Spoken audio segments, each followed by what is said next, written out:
What's up, my dudes? Valkyrja. Today I want to talk to you about the best DPS in TOF in my opinion. Now I say in my opinion because I'm not going to be showing you any math to back this up. It's just more so personal play experience and general game knowledge. For example, I'm going to tell you right now, best DPS in the game is Crow, but I'm going to take him out of this list because we don't know what's happening to Crow in the future. We do know Crow is really cracked at the moment, and odds are he's going to probably receive some nerfs. So that brings me to the next two best DPS in my opinion, because they are tied depending on the situation, at least to me. I think Samir and Frigg currently are the two best DPS in the game, situationally.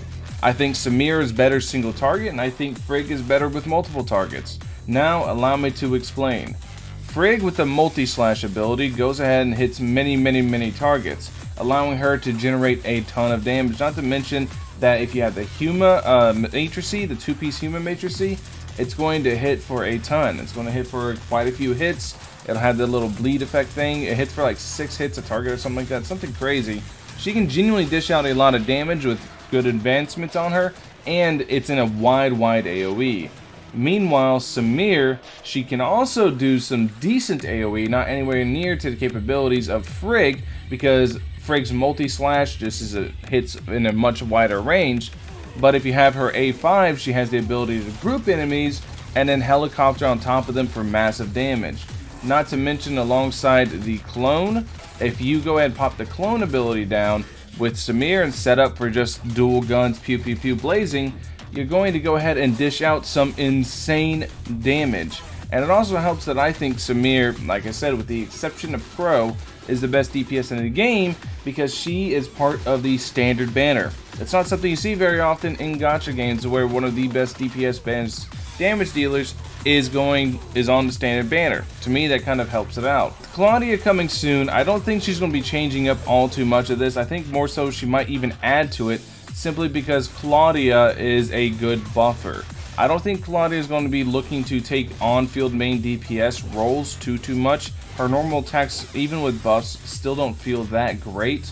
I still think people are going to try to aim for A1 Claudia, ideally, to be able to do anything with her, because that's whenever her buffing ability really starts. And she is going to be a fantastic off-roll buffer, but I don't think she's going to compete at all in terms of DPS with these two units.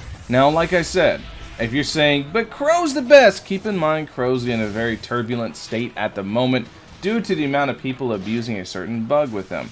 But Crow is currently the best DPS in the game due to the spiral dive. It's really strong. I highly recommend you abusing it while you can to go ahead and do whatever it is you need to do, get whatever rewards you want, because once it's gone, it's going to be very cope for those that have invested and abused Crow for this long.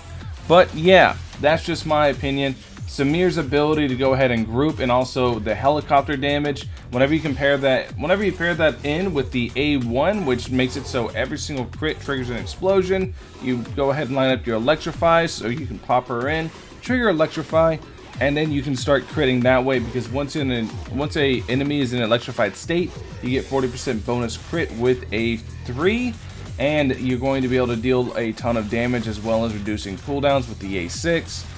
Frigg, on the other hand, just a multi-slash covering multiple targets in a wide area makes it to where she is definitely in contention whenever she's in the right situation. For something like Bygone Phantasm clears, Frigg is amazing. And not to mention Frigg's ability to shatter whenever paired with another Frost unit inside the ice domain, especially with somebody like Meryl. I think Volt and Frost currently are two really strong teams. Now, full disclosure, I have 0 play experience on King and Huma because I have not pulled them. Haven't been able to get them, is what it is, right?